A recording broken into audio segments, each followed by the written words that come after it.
The courtroom held its breath as Ethan, barely 16, stepped into the witness box, his sneakers squeaking on the polished wood. His heart pounded so loud he swore the jury could hear it. But he fixed his eyes on Caleb, the boy he loved, sitting shackled at the defendant's table. One truth, one secret, could unravel everything or destroy them both. Ethan's small town of Willow Creek, Ohio, wasn't ready for a story like theirs. Nestled in the heart of America's Midwest, it was a place where picket fences hid whispered scandals, and church bells rang louder than questions about justice. Caleb, 17, with his sharp jawline and defiant green eyes, had always been the town's enigma kid who painted murals on abandoned barns and kissed Ethan under the stars, away from prying eyes. But now, Caleb faced trial for a crime that shook the community: arson, tied to a fire that gutted the town's historic library. Evidence pointed to him, his lighter found at the scene, his initials carved into a nearby tree. Everyone believed he was guilty. Everyone except Ethan. The secret Ethan carried burned hotter than that fire. He'd seen something that night, something he'd kept hidden to protect Caleb. But the weight of it was crushing him. As he swore his oath, his voice trembled, and he glanced at his mother in the gallery, her face pale with worry. She didn't know the half of it. No one did. "Your name, son?" the judge asked, her voice firm but kind. Judge Amelia Harper, mid-40s, was a woman who'd seen too many broken lives pass through her courtroom. Her silver-streaked hair framed a face that balanced authority with empathy, and her eyes locked onto Ethan's, urging him to speak. "Ethan James Carter," he said, gripping the stand. His palms were sweaty, his mind racing with memories of that night, the smell of smoke, the crackle of flames, and Caleb's desperate voice begging him to stay quiet. "Tell us what you know about the night of the fire," the prosecutor said, a wiry man with a clipboard and a smirk that suggested he already knew the outcome. Ethan's throat tightened. He could still feel Caleb's hand in his, the way they'd run through the woods behind the library, laughing under the moonlight just hours before everything went wrong. They'd been together since 8th grade, stealing moments in secret because Willow Creek wasn't kind to boys who loved boys. Their relationship was a fragile, beautiful thing, hidden in plain sight until the fire changed everything. "I was with Caleb that night," Ethan began, his voice barely above a whisper. The courtroom stirred, heads turning, whispers rising like static. "We were together, near the library." The prosecutor raised an eyebrow. "Together? Doing what? Exactly?" Ethan's cheeks flushed, but he held his ground. "We were talking, hanging out. We didn't start the fire." "Then why was Caleb's lighter found at the scene?"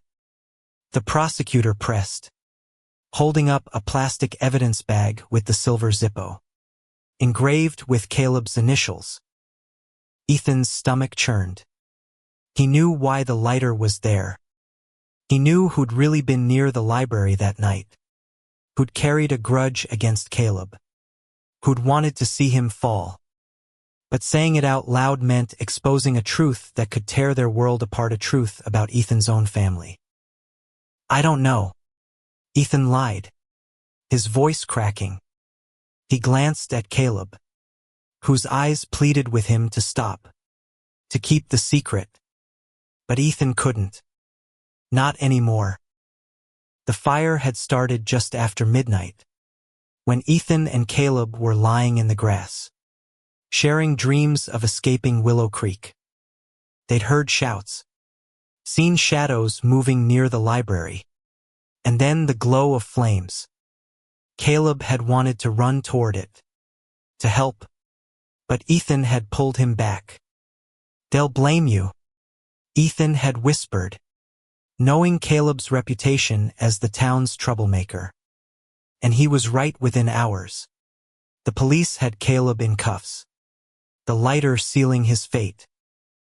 But there was more. Ethan's older brother, Ryan, had been out that night too. Ryan, the golden boy of Willow Creek. The football star who'd never accepted Ethan's truth, who'd called Caleb trouble and worse. Ethan had seen Ryan near the library, his silhouette unmistakable, carrying a gas can. He hadn't wanted to believe it, but the pieces fit. Ryan hated Caleb, hated what he represented, hated that Ethan loved him. "Ethan," Judge Harper said, her voice cutting through his thoughts, "you're under oath. If you know something, now's the time to say it." Ethan's heart raced. He could feel every eye in the room, his mother's, the jury's, Caleb's. The secret he'd buried was clawing its way out. And once it was free, there'd be no going back. "I saw someone else that night," Ethan said, his voice shaking but growing stronger. "Someone who wasn't Caleb." The courtroom erupted in gasps. Caleb's head snapped up, his eyes wide with fear and something else, hope. The prosecutor's smirk faltered, and Judge Harper leaned forward, her gavel poised. "Who?" "Ethan," she asked. "Who did you see?" Ethan took a deep breath, the weight of his words heavier than the flames that had burned the library to ash. "My brother," he said. "Ryan Carter." The room exploded into chaos. The courtroom's uproar was a tidal wave, crashing over Ethan as he stood frozen in the witness box. His words naming his brother, Ryan, had shattered the room's fragile calm. And now accusations and shouts ricocheted off the oak-paneled walls. Judge Harper's gavel slammed down, a thunderclap demanding silence. But Ethan's heart kept pounding, each beat a reminder of the betrayal he'd just unleashed. "Order," Judge Harper commanded, her voice slicing through the noise. Her eyes, sharp and unyielding, scanned the room before settling on Ethan. "Mr. Carter, you understand the gravity of what you've just said. Accusing your own brother is no small matter. Are you certain?" Ethan nodded, his throat too tight to speak. He glanced at his mother in the gallery, her hands clasped so tightly her knuckles were white. She looked like she'd been slapped, her eyes darting between Ethan and the empty seat where Ryan should have been. Ryan wasn't in court today, he'd been at football practice, oblivious to the bomb Ethan had just dropped. The prosecutor, Mr. Daniels, recovered quickly, adjusting his tie with a forced smile. "Ethan, let's be clear. You're saying Ryan Carter, your brother, was near the library the night of the fire, carrying a gas can?" "Yes," Ethan said, his voice steadier now. "I saw him. He was coming from the direction of the library, right before the fire started." "And you didn't think to mention this sooner?" Daniel's tone dripped with skepticism, his eyes narrowing. "Why keep this to yourself until now?" Ethan's gaze flicked to Caleb, who sat rigid, his hands cuffed in front of him. The answer was simple but impossible to say aloud. He'd been protecting Caleb, shielding their love from a town that would rather see them both burn than accept them. But now, with Caleb facing years in prison, silence wasn't an option. "I was scared," Ethan admitted. I didn't want to believe it was Ryan. But I know what I saw. The defense attorney, Ms. Larson, a woman with a fierce glint in her eyes and a reputation for taking on lost causes, stood up. Your Honor, this testimony changes everything. We request a recess to investigate this new information. Judge Harper's expression was unreadable, but her fingers tapped lightly on her gavel, a sign she was weighing her options. Granted, she said finally. We'll reconvene tomorrow at 9. Ethan, you're dismissed, but you'll be called back. Be prepared. As Ethan stepped down, his legs wobbled, and he avoided his mother's gaze. The bailiff led Caleb away, but not before their eyes met a fleeting moment of connection that felt like a lifeline. Caleb's lips moved, forming a silent thank you, and Ethan's chest ached with the weight of what he'd done. Outside the courthouse, the late afternoon sun cast long shadows across the steps. Ethan's mother, Diane, caught up to him, her voice trembling with anger and fear. Ethan, what were you thinking? Accusing Ryan, your own brother. I told the truth, Ethan said, his voice barely above a whisper. He wanted to tell her everything about him and Caleb, about the nights they'd spent dreaming of a future where they didn't have to hide. But her face, etched with betrayal, stopped him. You don't know what you've done, she said, tears brimming. This family, we can't survive this.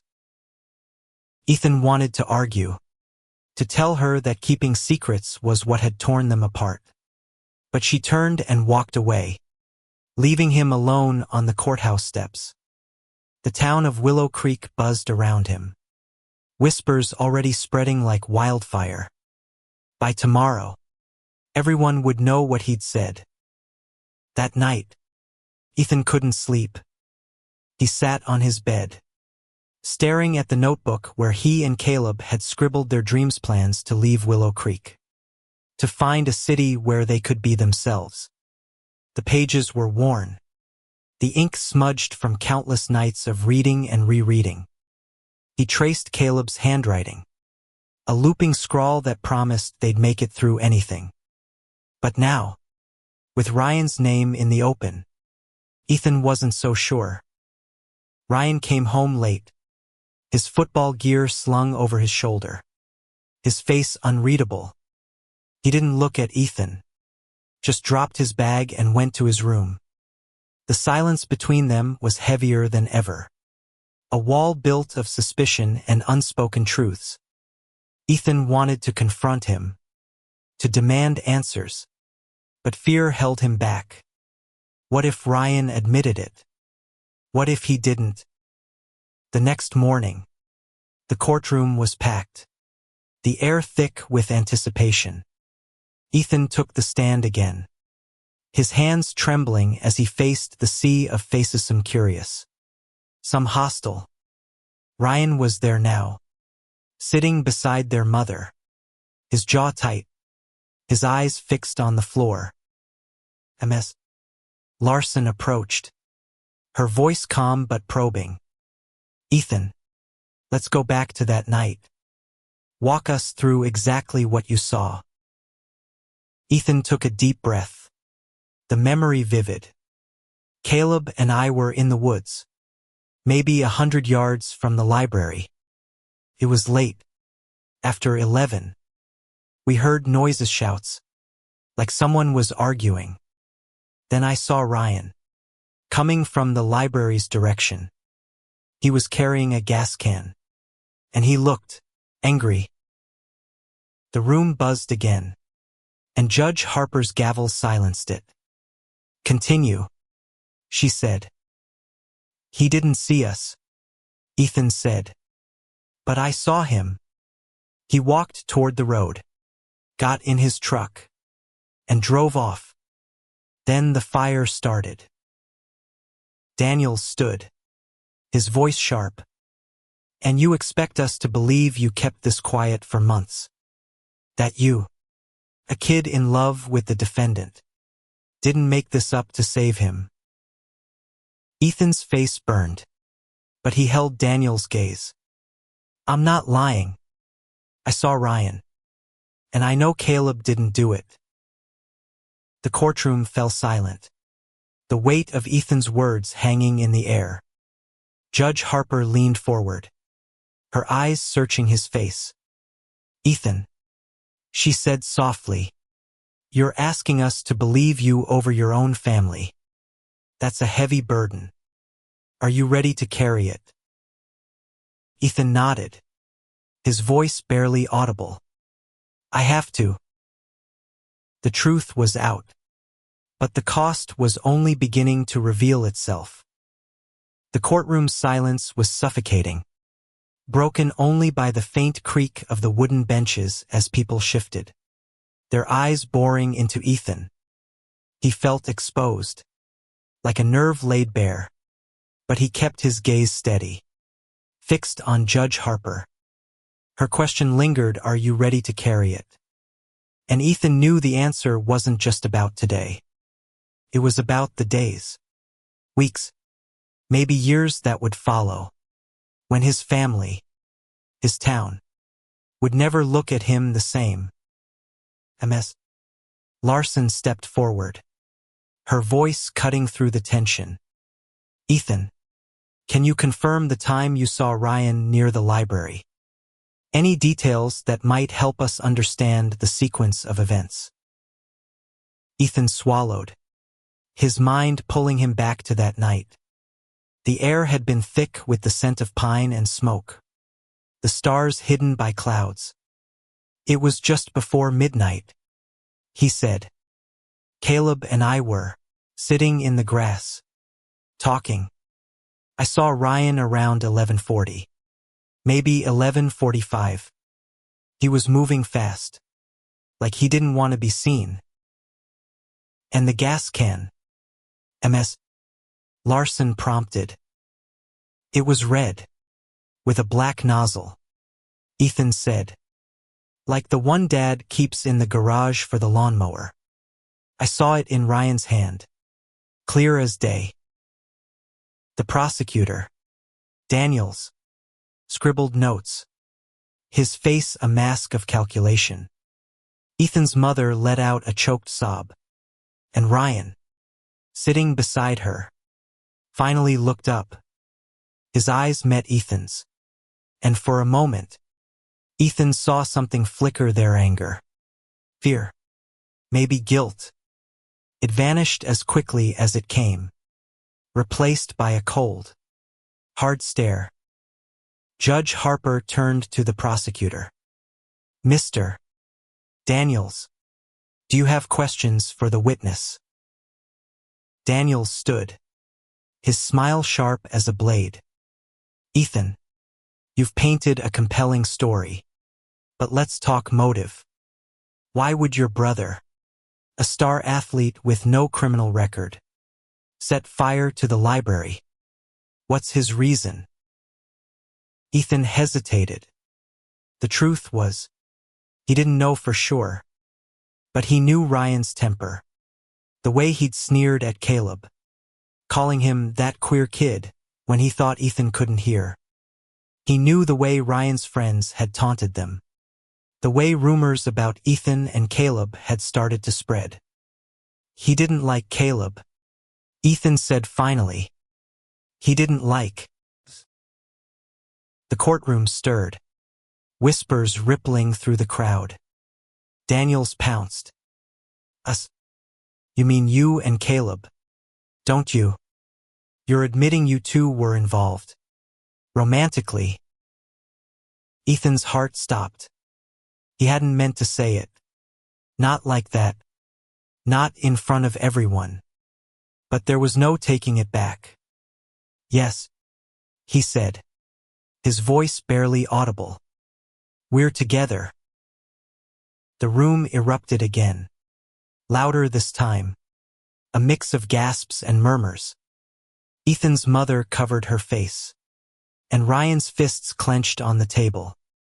Caleb, still in the defendant's chair, looked at Ethan with a mix of pride and fear, his eyes shining with unshed tears. Order. Judge Harper's gavel cracked like lightning.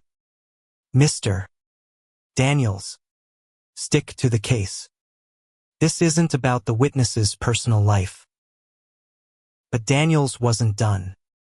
Your Honor, the witness's relationship with the defendant calls his credibility into question.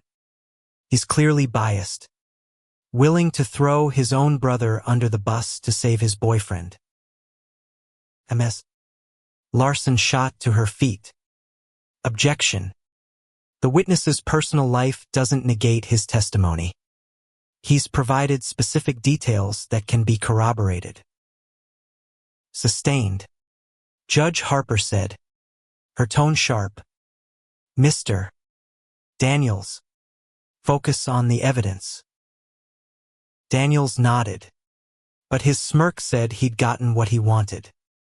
Ethan's secret was out, and Willow Creek would never let him forget it. As Ethan stepped down from the stand, his legs felt like jelly. He avoided the gallery, where his mother's sobs were now audible, and sat beside Ms. Larson, who gave him a reassuring nod. You did good, kid, she whispered. This isn't over. The trial paused for lunch, and Ethan slipped outside, needing air. The courthouse lawn was dotted with reporters, their cameras flashing like vultures circling. He ducked behind a tree, his breath ragged. Caleb's words from months ago echoed in his mind. We'll get out of here, Ethan. Somewhere we can be us.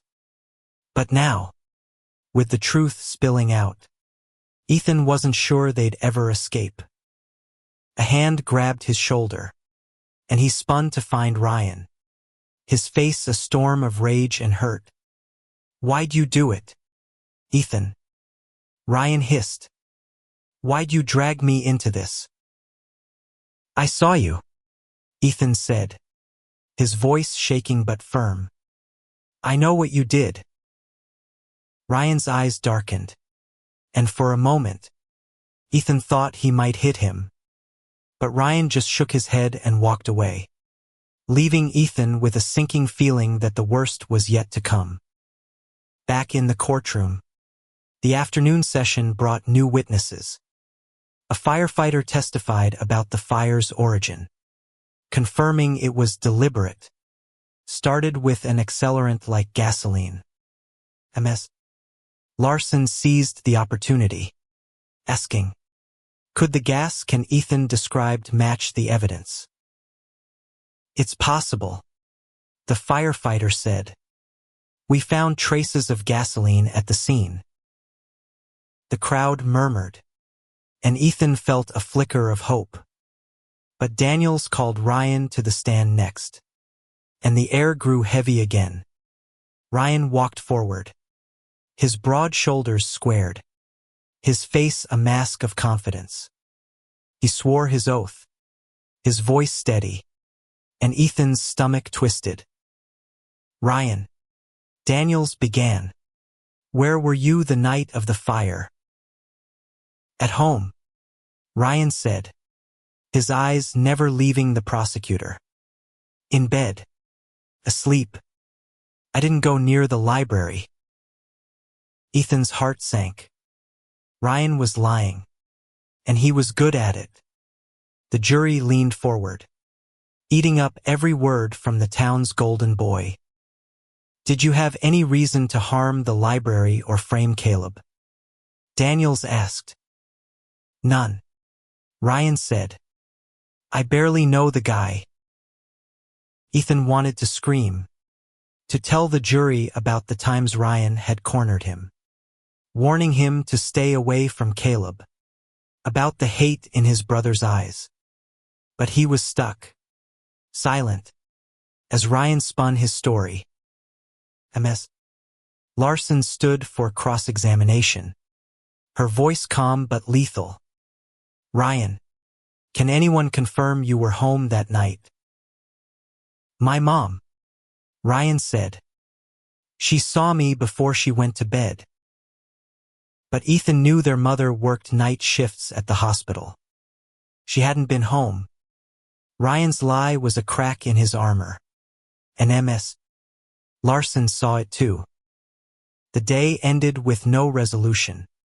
Only more questions.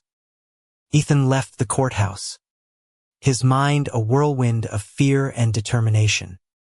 He'd exposed his brother, his love, his truth. Now, he had to face what came next. The sun dipped low over Willow Creek as Ethan walked home, the weight of the day pressing against his chest. The town felt different now. His quiet streets buzzing with whispers he couldn't hear but could feel, like static on his skin. He'd bared his soul in that courtroom, and the cost was already piling up his mother's silence, Ryan's cold stare, and the knowledge that Caleb's freedom hung on a truth no one wanted to believe. At home, the house was a tomb. His mother sat at the kitchen table, staring at a cold cup of coffee, her eyes red-rimmed.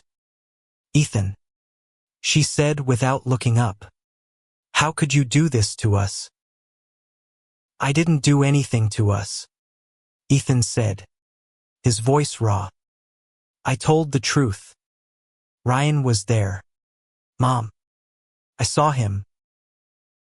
She shook her head, her voice breaking. Ryan's your brother. He's not a criminal. You're tearing this family apart for him. The way she said him cut deeper than Ethan expected. She knew about him and Caleb had known for months, though they'd never spoken it aloud. But now, with the town watching, her shame was a wall between them. Caleb didn't do it, Ethan said. And I'm not going to let him go to prison for something he didn't do. His mother stood, her chair scraping the floor. You're choosing him over your own blood. She walked out, leaving Ethan alone with the echo of her words. That night, Ethan slipped out to meet Caleb's sister, Mia, at the diner on Main Street. Mia, 19, with Caleb's green eyes and a fierce loyalty to her brother, had been digging for anything to help his case. Over greasy fries and weak coffee, she slid a folder across the table. I found something, she said, her voice low. The library's security camera caught a truck driving by that night. It matches Ryan's. Ethan's pulse quickened. Did it show his face? No, Mia admitted. But the timestamp matches what you said, 11:42. And there's more. I talked to a kid from your school, Jake. He said Ryan was bragging about teaching Caleb a lesson a week before the fire. Ethan's hands shook as he opened the folder, scanning grainy stills from the camera. The truck was unmistakably blurred, with a dented fender, just like Ryan's. It wasn't proof. Not yet. But it was a lifeline. We need to get this to MS. Larson, he said. Mia nodded, but her eyes were worried. Ethan, if Ryan did this, he's not going to let it go quietly. Be careful. The next day in court, MS. Larson presented the new evidence. The courtroom buzzed as she displayed the camera stills, the timestamp glaring in black and white. This truck matches Ryan Carter's vehicle, she said. And we have a witness who overheard Ryan expressing intent to harm Caleb. Daniels objected, calling the evidence circumstantial, but Judge Harper allowed it. We'll hear from this witness, she said, her voice steady. Jake, A lanky junior with nervous eyes took the stand. "Yeah, I heard Ryan talking at a party," he said. "He was mad about Caleb and Ethan. Said Caleb was a bad influence, that he needed to be dealt with." The gallery erupted, and Ethan's mother gripped her purse, her face pale. Ryan, sitting beside her, didn't move, but his jaw tightened, a muscle twitching. Ethan's stomach churned. Jake's words were damning, but they also painted a target on Ethan's back. Daniels cross-examined Jake, tearing into his credibility. "Were you drinking at this party, Mr. Thompson? How well lit was the room? Could you have misheard?" Jake stumbled, admitting he'd had a beer, and Daniels smirked, planting seeds of doubt. But Ms. Larson wasn't done. She called a forensic expert, who testified that the gasoline found at the scene matched the type in the Carter family's garage. "It's a common brand," the expert said, but combined with Ethan's testimony and the camera footage, it's significant. The day ended with the jury looking shaken, their eyes darting between Ryan and Caleb. Ethan left the courthouse with Mia, his mind racing. The evidence was stacking up, but Ryan's silence felt like a storm brewing. That night, Ethan found a note slipped under his bedroom door. In Ryan's scrawl, it read, "You're making a mistake. Stop now." Fear clawed at Ethan's chest, but he tucked the note into his notebook, next to Caleb's promises. He couldn't stop, not when Caleb's life depended on it. The next morning, the trial took a darker turn. Daniels called a surprise witness, Caleb's ex-friend, Tyler, a kid with a grudge and a history of trouble. Tyler claimed he'd seen Caleb near the library that night, holding a lighter, laughing about burning it all down. Ethan's heart sank. Tyler was lying, but his story fit the town's narrative of Caleb as the troubled kid. Ms. Larson tore into Tyler, exposing his inconsistencies. But the damage was done. The jury's faces hardened, and Ethan felt hope slipping away. He caught Caleb's eye, saw the fear there, and made a silent promise. He'd find a way to prove the truth, no matter the cost. As the day ended, Ethan overheard two jurors whispering in the hallway. "If the brothers involved, this whole case is a mess." One said, "But that Caleb kid, he's got guilt written all over him." Ethan's fists clenched. The truth was out there, but it was buried under layers of prejudice and lies. He had to dig deeper, even if it meant facing Ryan head-on. The air in Willow Creek felt heavier each day, as if the town itself were holding its breath, waiting for the trial to crack it open.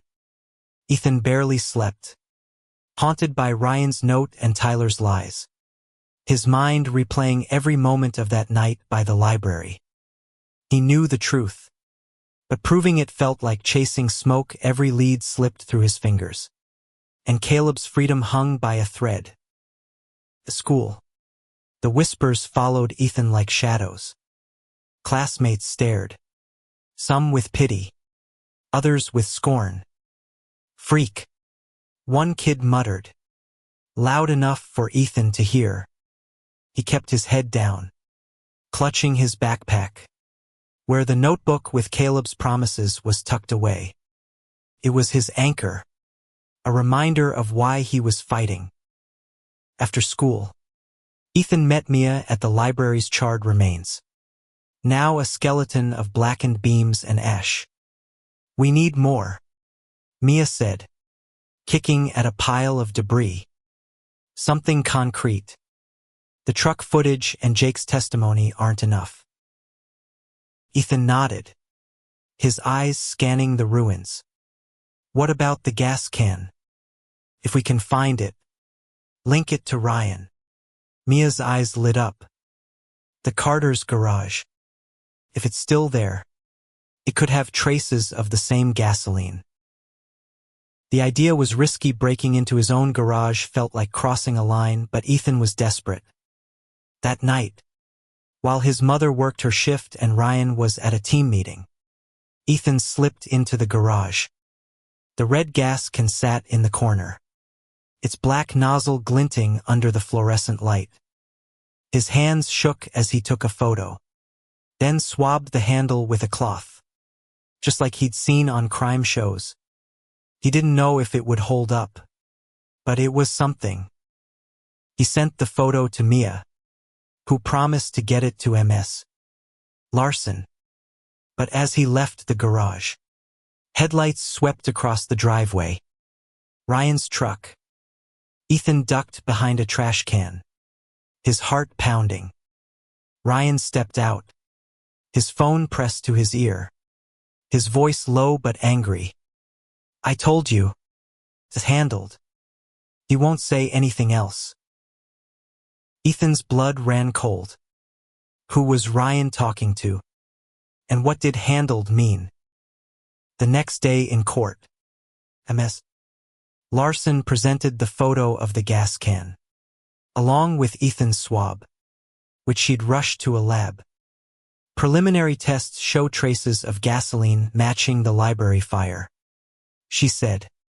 The courtroom buzzed, and Ethan's mother gasped, her hand flying to her mouth. Ryan's face was stone, but his eyes burned with something Ethan couldn't read. Daniel scoffed. A gas can in the family garage. That proves nothing. Every household in Willow Creek has one. But not every household has a son seen near the crime scene. Ms. Larson shot back. Combined with the truck footage and witness testimony, this builds a compelling case. Judge Harper nodded, her expression unreadable. The evidence is admitted. We'll hear closing arguments tomorrow. Ethan's stomach twisted. Tomorrow was his final chance to save Caleb. But as he left the courthouse, Ryan cornered him in the parking lot, his voice low and dangerous. You're ruining everything, Ethan. You think you're helping him, but you're only making it worse. I know what you did, Ethan said, his voice trembling but defiant. You can't scare me into shutting up. Ryan stepped closer, his shadow looming. You have no idea what you're messing with. He turned and walked away, leaving Ethan shaken but resolute. That night, Ethan couldn't shake Ryan's words. He called Mia, who'd been digging into Ryan's friends. One of them, Kyle, was acting weird when I asked about that night. She said, he's hiding something. Meet me tomorrow before court. I've got a plan. The next morning, Mia and Ethan tracked down Kyle at the school gym. Kyle, a linebacker with a nervous tic, avoided their eyes. I don't know anything, he muttered, but his voice cracked. We know you were with Ryan, Mia said, bluffing. The camera caught his truck. You were in it, weren't you? Kyle's face paled. I didn't do anything. Ryan said it was just a prank. Okay. He was mad about Caleb, about what people were saying. He just wanted to scare him. Ethan's heart raced. Scare him how? Kyle hesitated, then spilled. He poured gas around the library, said he'd light a match to freak Caleb out. But it got out of hand. The fire spread too fast. Will you testify? Mia asked. Kyle shook his head, backing away. No way. Ryan'll kill me. Ethan and Mia raced to the courthouse, telling Ms. Larson everything. She filed an emergency motion to call Kyle as a witness. But Daniels fought it, arguing it was too late. Judge Harper, after a long pause, agreed to hear Kyle's testimony, citing the case's gravity. Kyle took the stand, his voice shaking as he repeated what he'd told Ethan and Mia. The courtroom was silent, every word landing like a hammer. Ethan's mother sobbed quietly, and Ryan's face went pale, his confidence crumbling.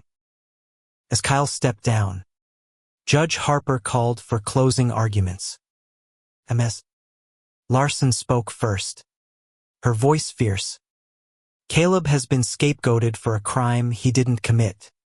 The evidence points to Ryan Carter. Driven by prejudice and anger, justice demands the truth. Daniels countered, painting Caleb as a troubled kid with a motive, dismissing Ethan's testimony as biased. But the jury's faces were unreadable, and Ethan felt a flicker of hope. As the jury deliberated, Ethan sat with Caleb's hand in his, their fingers intertwined under the table. Whatever happens, Caleb whispered, you fought for me. That's enough. But Ethan knew it wasn't. Not yet. The jury's deliberations stretched into hours. Each minute a lifetime for Ethan as he sat outside the courtroom, his knee bouncing uncontrollably. Caleb was still inside, guarded by a bailiff, his fate in the hands of 12 strangers. Ethan clutched the notebook in his pocket, its worn pages a reminder of the promises he and Caleb had made to fight, to love, to survive Willow Creek's judgment. Mia paced nearby, her phone buzzing with texts from friends rallying for Caleb. Kyle's testimony was huge, she said, trying to sound hopeful. They have to see the truth now. But Ethan wasn't so sure. Willow Creek had a way of clinging to its biases, of seeing what it wanted to see. Caleb was the outsider, the kid who didn't fit, while Ryan was their hero, their star. Ethan's accusation had shaken that narrative. But would it be enough?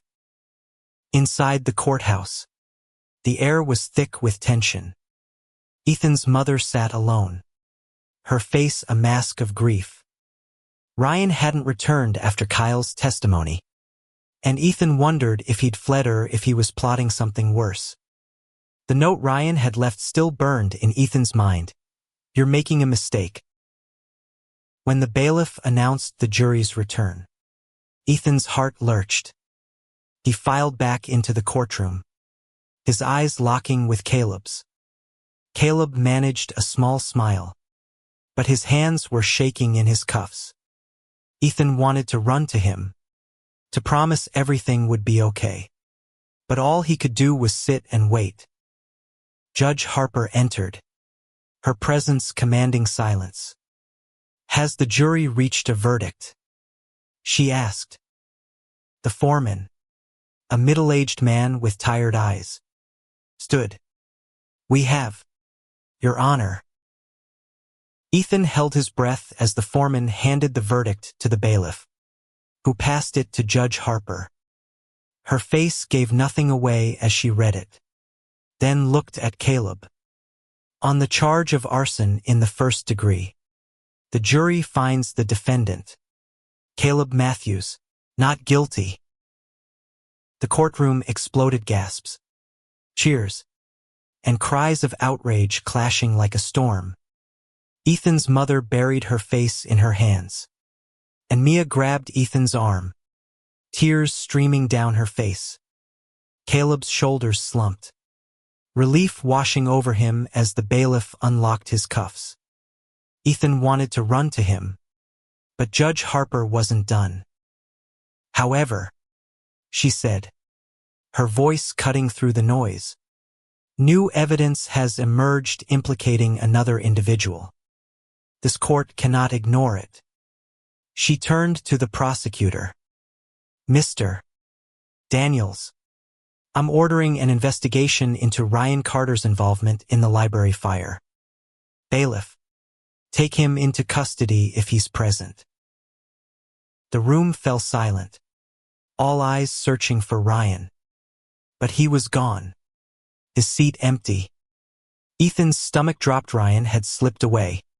And with him, any chance of immediate answers. Judge Harper continued, her voice steady but heavy. This case has exposed deep wounds in this community, wounds of prejudice, fear, and division. I urge you all to reflect on what justice means, not just for Caleb, but for everyone involved. As the gavel fell, Ethan rushed to Caleb, who pulled him into a fierce hug, their tears mixing. You did it, Caleb whispered. You saved me. I almost lost you, Ethan said, his voice breaking. They stood there, oblivious to the chaos around them. Two boys who'd fought a town and won. But the victory was bittersweet. Outside, reporters swarmed, shouting questions about Ryan, about Ethan and Caleb's relationship, about the fire. Ethan shielded Caleb, guiding him to Mia's car. We need to get out of here, he said. They drove to Mia's apartment, a small haven away from the town's prying eyes. There, Ethan and Caleb sat on the couch, hands clasped, the weight of the trial still heavy. What now? Caleb asked, his voice soft. We leave, Ethan said, surprising himself with the certainty in his voice. We go somewhere new, somewhere we don't have to hide. Mia nodded from the kitchen, her eyes fierce. I've got savings.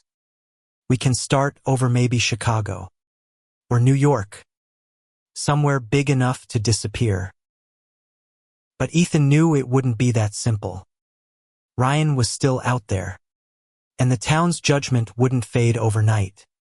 That night, as Caleb slept beside him, Ethan opened their notebook, reading the dreams they'd written under better stars. He added a new one, a place where we're enough. The next morning, news broke that Ryan had turned himself in. He'd been found at a motel outside town, his truck packed with clothes and cash. In a written statement, he admitted to starting the fire, claiming it was a prank gone wrong, fueled by anger at Caleb and Ethan's relationship. He hadn't meant to destroy the library, he said, but jealousy and shame had driven him to act. Ethan read the news on Mia's phone, his heart a tangle of relief and grief.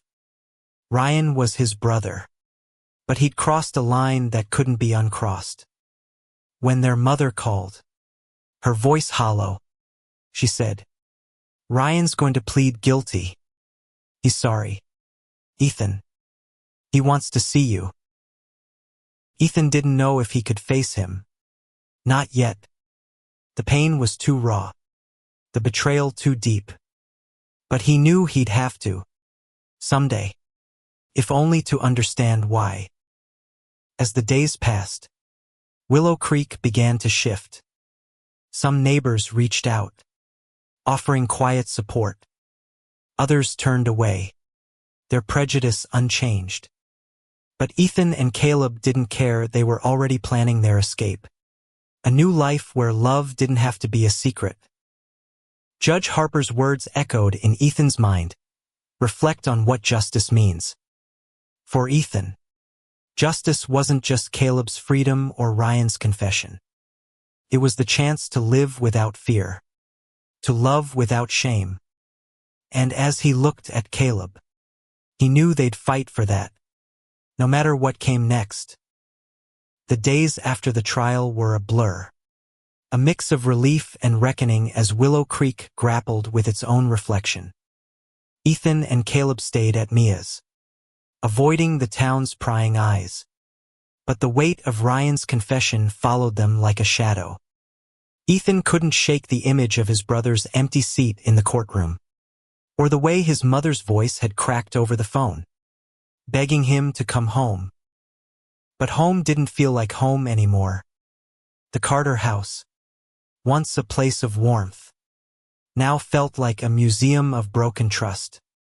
Ethan's mother had left voicemails, each one more desperate. But he wasn't ready to face her, not when her silence during the trial had spoken louder than her words. Caleb, though, was Ethan's anchor. They spent hours on Mia's couch, planning their escape to Chicago. "It's got art schools," Caleb said, his eyes bright with hope. "I could paint. You could write. We'd make it work." Ethan nodded, tracing Caleb's hand with his thumb. "No more hiding," he said, the words a vow. But the past wasn't done with them. One evening, Mia burst into the apartment, her face grim. "Ryan's hearing is tomorrow," she said. "He's pleading guilty to arson and reckless endangerment. The DA's pushing for a reduced sentence because he confessed." Ethan's stomach twisted. Part of him wanted Ryan to pay, to face the full weight of what he'd done. But another part, the part that remembered Ryan teaching him to ride a bike, cheering at his little league games, ached for the brother he'd lost. "I need to see him," Ethan said, surprising himself. Caleb's eyes widened. "You sure? After everything?" "I have to," Ethan said. "I need to know why." The next morning, Ethan went to the county jail, his heart pounding as he sat across from Ryan in the visitor's room. Ryan looked smaller in his orange jumpsuit, his broad shoulders hunched, his eyes hollow. "You didn't have to do this," Ryan said, his voice low. "You could have let it go." "You burned the library," Ethan said, his voice steady despite the anger bubbling inside. "You almost sent Caleb to prison." "Why, Ryan? Because of me. Because of us." Ryan looked away, his jaw tight. "I didn't mean for it to go that far. I was mad at you. At him. At this town for talking about you two like you were some kind of scandal. I thought if Caleb was gone, things would go back to normal." "Normal?" Ethan's voice broke. "Normal for who?" "You, Mom. Not for me." Ryan's eyes met his, glistening with unshed tears. "I'm sorry, Ethan. I didn't know how to deal with it. I didn't know how to deal with you." The words hit like a punch, but Ethan didn't flinch. "You didn't have to deal with me. You just had to let me be." Ryan nodded, his head bowed. "I know that now. I'm not asking you to forgive me. I needed you to hear it." Ethan left the jail with a heavy heart. The closure he'd hoped for, feeling more like a wound reopened. But as he stepped outside, Caleb was waiting, leaning against Mia's car, his green eyes soft with understanding. "You okay?" he asked. Ethan took his hand, grounding himself in the warmth of Caleb's touch. "I will be." The hearing that afternoon was swift. Ryan pleaded guilty, his voice steady as he accepted responsibility. The judge sentenced him to 3 years, with parole possible in 18 months. Ethan's mother sat in the gallery, her face a mask of grief. But she didn't look at Ethan. He wondered if she ever would again. Afterward, Ethan and Caleb walked through Willow Creek's park, the same place where they'd first kissed. Hidden behind an oak tree, the town felt smaller now, its judgment less suffocating. "We're really doing this, aren't we?" Caleb said, a smile tugging at his lips. "Leaving?" "Yeah," Ethan said, his voice firm. "Next week. Mia's got a friend in Chicago who can help us get settled." Caleb pulled him close, their foreheads touching. "You're my home, Ethan. Wherever we go, that's enough." That night, Ethan wrote in their notebook, "Adding a new dream, a life where we write our own story." He thought of Judge Harper's words about justice, about healing wounds. For Ethan, justice wasn't just Ryan's sentence or Caleb's freedom, it was the chance to build a future where love didn't have to fight to exist. As they packed their bags, Ethan found a letter from his mother, slipped under Mia's door. "I'm trying to understand," it read. "I love you, Ethan. Give me time." Tears pricked his eyes, but he tucked the letter into the notebook, a small spark of hope.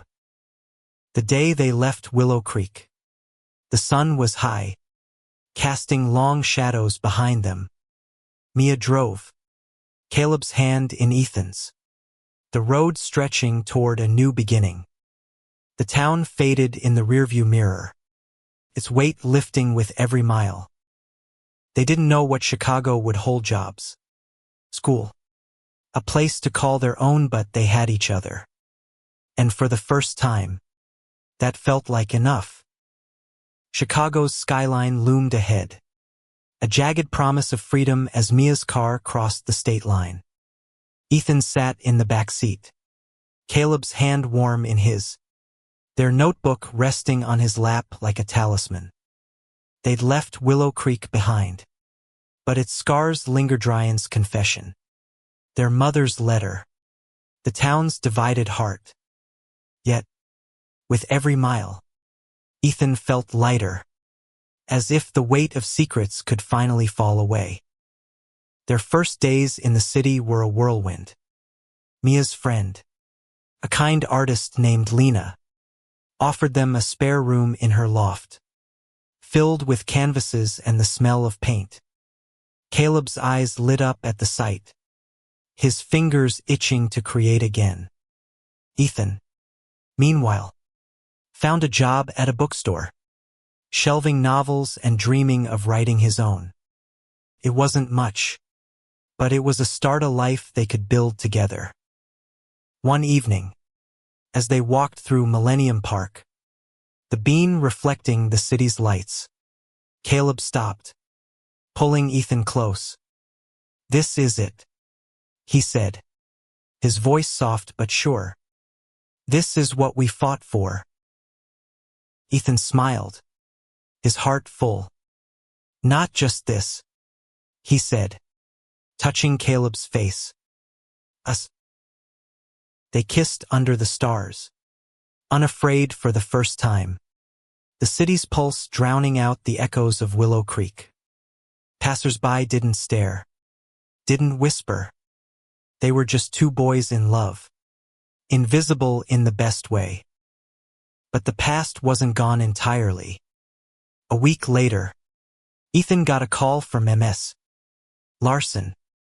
"Ryan's settled in at the correctional facility," she said. "He's taking classes, trying to make amends. He asked me to tell you he's proud of you for standing up, for being you." Ethan's throat tightened. He didn't know if he could forgive Ryan. Not yet. But the words meant something.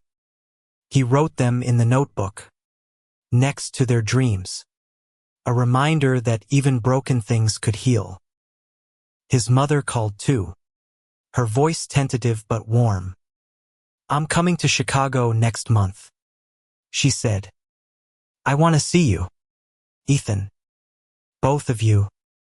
It wasn't perfect, But it was a step, and Ethan held onto it like a lifeline. As weeks turned to months, Ethan and Caleb carved out their place in the city. Caleb enrolled in art school, his murals earning praise from professors. Ethan started a blog, writing about their journey, about love and truth and the courage to be seen.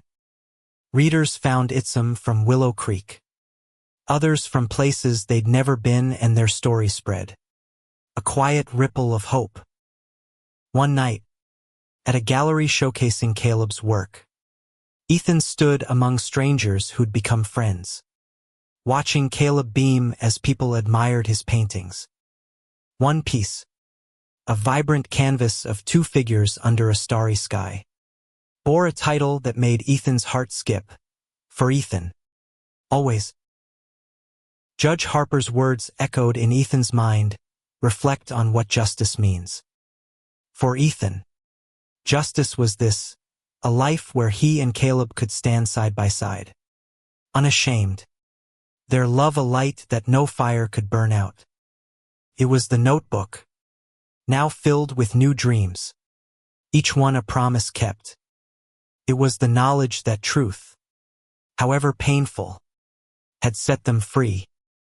As they walked home, hand in hand, Ethan looked at Caleb and saw their future messy, imperfect, but theirs. We made it, he said, his voice steady with certainty.